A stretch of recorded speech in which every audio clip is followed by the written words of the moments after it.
السلام عليكم. اليوم جبت لكم كريم كراميل بدون فرن كيوجد من 6 حتى ل 10 ديال الدقائق، كيجي رائع جدا.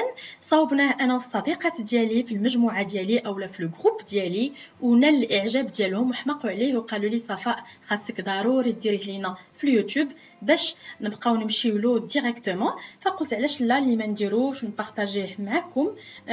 نتمنى ان شاء الله يعجبكم، لان انا كنت كنصاوبو من شحال هادي، كنت شفتو عند واحد الاسبانيه وكان كيحمقني. فتفضلوا معايا نشوفوا المقادير وطريقه التحضير. فواحد الكاسرونه غادي نديرو 70 غرام ديال السكر ما يعادل 6 ديال المعالق هكذاك، 3 ديال المعالق ديال الماء غنديروهم فوق العافيه حتى غادي نحصلوا على واحد الكراميل كيف ما كتشوفوا معايا دابا.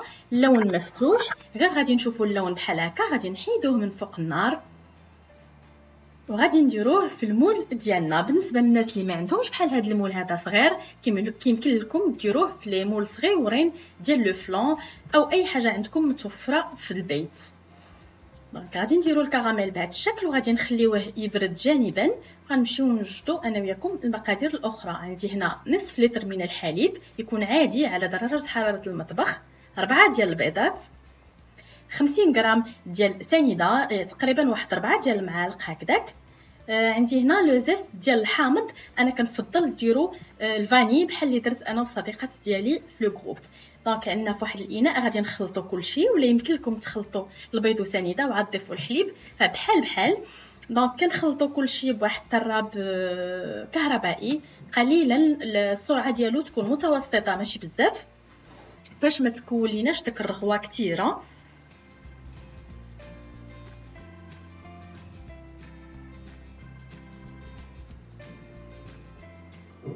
دونك انا غادي نحبس الباطو، غادي نبقى كنخفق غير باليد ديالي.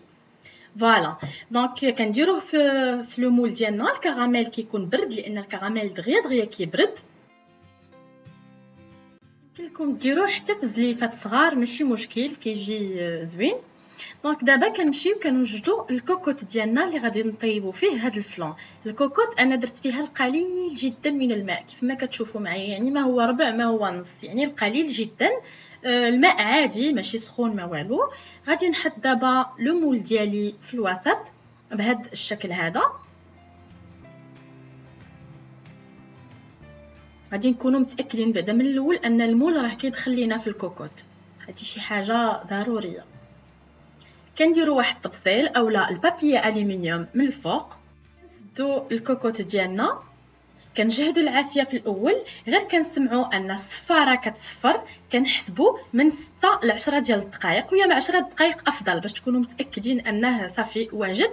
كنديروه تحت الماء بحال هكا باش ما كترتقش علينا الكوكوط. كنحلوه وكنستعنوا بواحد القفازات باش ما يحرقناش الطبسيل لانه سخون، وكنجبدوه بهذا الشكل كيف ما كتشوفوا.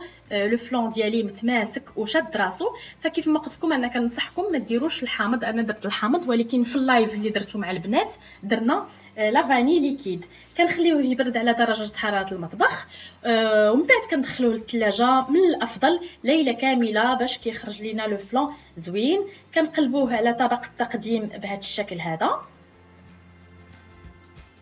وكنزينوه بالطريقه اللي بغينا. انا هنا درت واحد شويه ديال النعناع ودرت لي سوريز كانوا عندي. نتوما كديروا اي حاجه بغيتو. الشكل ديالو هو هذا كيجي رائع جدا. نتمنى لا فيديو ديال اليوم تكون نالت الاعجاب ديالكم. سي سي لو كا ما تنساوش تابوناو معايا في لاشين وديروا جيم وتبارطاجيوها مع احبابكم وصحابكم، والى اللقاء.